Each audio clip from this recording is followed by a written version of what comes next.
The Billings Police Department is ready to begin an investigation this morning into the headless body that was found on the city's west end.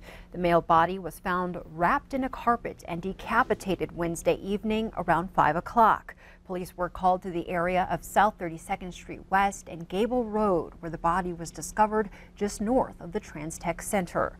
The darkness of the night forced the investigation to a standstill. Police say the body was hidden among trees in what appears to be a transient camp. The area is described as secluded near a ditch bank that can be reached via dirt road. Two men who are trappers decided to walk the area and see what kind of animal prints they can find. When they came upon a carpet, they flipped a piece over only to find a dead body. One of the men told Q2 they were not expecting that kind of discovery. Definitely probably a little bit of fear. I mean, it was a shock. I mean, you don't see a dead body every day, especially just being normal civilians, we're no military or experience and stuff like that. So definitely shocked. We got out of there as soon as possible and called the police. Got to do the right thing. Officers kept the scene secure overnight. For the latest, visit ktvq.com and be sure to watch MTN's noon newscast. Now we go to Helena, where Montana lawmakers worked late into the night and wrapped up their special session at 1 o'clock this morning, finally approving a deal to balance the state budget. The final plan includes spending cuts, $94 million in one-time transfers, and a $30 million charge on the state workers' compensation fund investment portfolio. Majority Republicans at the legislature also passed a bill encouraging Bullock to extend the contract of the owner of the private prison in Shelby and thereby get at least $15 million for the budget and perhaps more. Democrats objected to the prison bill, saying prison owner CoreCivic was using the budget crisis to gain a contract advantage. But State Senator Lou Jones of Conrad said the bill simply gives the governor the option to pursue that money. Democrats also voted against budget cuts, arguing that lawmakers should have done more to raise revenue and bolster programs that help the poor and disabled. People who are standing by, counting on us, the tens of thousands of people who will be negatively impacted by these cuts are standing by and waiting to see what we do today. And they were actually counting on us to do something different than the governor's cuts. If the private prison is extended in a manner where they pay $30+ million in, this is how it's to be appropriated. Now, it doesn't hold a gun to anyone's head. This bill provides options. I think these options are important to a successful conclusion of this session today in this time. The two-day special session was called by Democratic Governor Steve Bullock to fill a $227 million hole in the state budget. And while state lawmakers got things done in Helena, our nation's lawmakers are trying to get things done in D.C. The House of Representatives votes today on the GOP tax reform bill.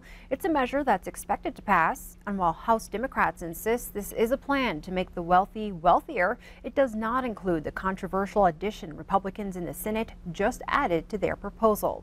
CBS's Hinadoba explains. The House is expected to pass today the most comprehensive tax reform bill in decades. We are cutting taxes for middle and low-income families. The typical median household of four gets an $1,182 tax cut.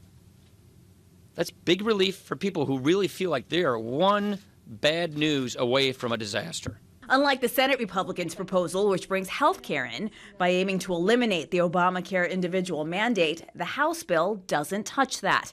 Like the Senate bill, though, the House measure would permanently slash the corporate tax rate and cut individual rates across the board. House Minority Leader Nancy Pelosi, at a rally against the bill Wednesday, insists the changes are aimed at the wealthy, not the poor and middle classes. The list of disgraceful cuts goes on and on. And why? To give tax breaks to the corporations in America. President Trump, who will be on Capitol Hill talking with representatives today, responded via Twitter. Why are Democrats fighting massive tax cuts for the middle class and business? Jobs. The reason, obstruction and delay. Some House Republicans have raised objections to the part of the bill that does away with deductions for state and local taxes. That will hurt those in high tax states like New York and California. There don't appear to be enough Republicans against the measure, though, to sink it. Hinadoba, CBS News. A vote on the Senate's bill is expected after Thanksgiving. The two chambers would then need to balance the bills before sending them off to the president. President Donald Trump has been pushing a final version to hit his desk by the end of the year. Back here in Billings, a suspect involved in a stabbing is in custody after a pursuit on Billings South Side. The suspect attempted to get away from law enforcement in a stolen pickup truck Wednesday evening. That pursuit ended along South 27th Street after Highway Patrol officers set out a spike strip, then rammed the truck, forcing it to stop in a field just north of Lee's Saloon around 5 o'clock. The driver of the truck was taken into custody, and a woman who was also in the truck was detained. Police were initially called to the Lewis and Clark Motel on 1st Avenue North around 12:30 Wednesday to investigate a report of a stabbing. The victim, who refused to cooperate with police, suffered non-life-threatening wounds to his arms and stomach. Police Sergeant Matthew Lennox says the driver of the truck who was arrested was one of the stabbing suspects. Now in some lighter news, local high schools put aside their rivalries and extend a hand to fellow students in need. At Billings Central, students started a gift card drive for homeless students at Senior High. Every year leading up to the holidays, Senior High School collects gift cards to hand out to students in need. So far this year, the school district has identified 80 high school students who are homeless, with a total of 258 through all grade levels. For the last 7 years, students at Billings Central have also conducted their own gift card drive to donate to the cause. It's hard enough to be a teenager, and there's a lot of things that they have to go through, and it's never, where's my meal coming from? Where am I going to sleep tonight? Where am I going to take a shower? And so when you bring that up to the kids, that makes it a little bit more impactful as well, because they don't realize that how lucky they are to not have to worry about those things. These seniors set their goal at $700,000, which is more than half of the $1,000 goal she has set for the school. If you would like to donate, you can drop off gift cards or cash donations to Central or Senior High School. And one last story before we take a break. Millions of Americans are using their passions to make a profit. The so-called side hustle trend has already proven lucrative among baby boomers, and now millennials are cashing in. CBS's Meg Oliver reports. 9 to 5, Tina Gong spends her days designing the website for a small marketing company. My last job was not great. That job inspired her to turn her passion for designing tarot cards into a second job, also known as a side hustle. What do you think's behind the trend of side hustles?